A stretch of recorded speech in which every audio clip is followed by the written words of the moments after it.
एक शांत गांव में एक व्यक्ति रहता था जो कोढ़ कुष्ठ रोग से पीड़ित था। उसके शरीर पर घाव थे और लोग उसे देखकर दूर हट जाते थे। गांव वाले उसे अपशकुन मानते थे। कोई उसके पास बैठता नहीं था, कोई उससे बात नहीं करता था। वह गांव के किनारे एक टूटी सी झोपड़ी में अकेला रहता था। उसका जीवन दर्द, अपमान और अकेलेपन से भरा हुआ था।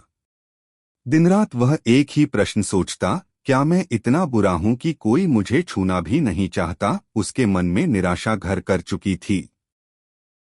एक दिन गुरु नानक देव जी अपने साथी भाई मर्दाना के साथ उस गांव में पहुंचे। गांव में उनके आगमन की खबर फैल गई। लोग उनके दर्शन करने के लिए इकट्ठा हो गए। सत्संग और कीर्तन का वातावरण बन गया। उसी समय गुरु जी की नजर गांव के किनारे बैठे उस कोढ़ी पर पड़ी। वह दूर बैठा था क्योंकि उसे डर था कि कहीं लोग उसे भगा न दें। उसकी आंखों में दर्द और अकेलापन साफ दिखाई दे रहा था। गुरु नानक देव जी धीरे धीरे उसके पास चले गए।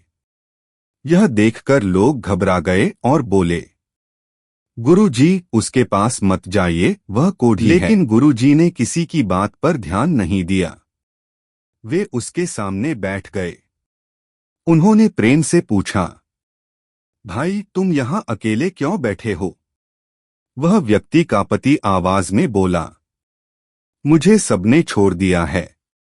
लोग मुझे छूने से डरते हैं। मैं अपवित्र समझा जाता हूं। गुरु नानक देव जी की आंखों में करुणा भर आई। उन्होंने कहा, ईश्वर की बनाई हुई कोई भी सृष्टि अपवित्र नहीं होती। अपवित्रता शरीर में नहीं, मन के विचारों में होती है। इतना कहकर गुरु जी ने उसे अपने पास खींच लिया और प्रेम से गले लगा लिया। पूरा गांव यह दृश्य देखकर स्तब्ध रह गया। जिन्हें उसे छूने से भी डर लगता था, वे देख रहे थे कि गुरु नानक देव जी उसे अपने हृदय से लगा रहे हैं। उस क्षण उस व्यक्ति के मन से वर्षों का दुख और अकेलापन जैसे बह गया।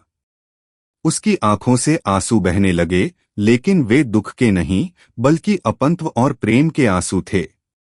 पहली बार उसे लगा कि वह भी इंसान है, वह भी ईश्वर की संतान है।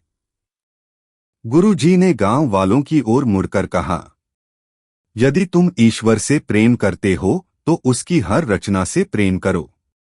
किसी से घृणा मत करो। सेवा और दया ही सच्चा धर्म है।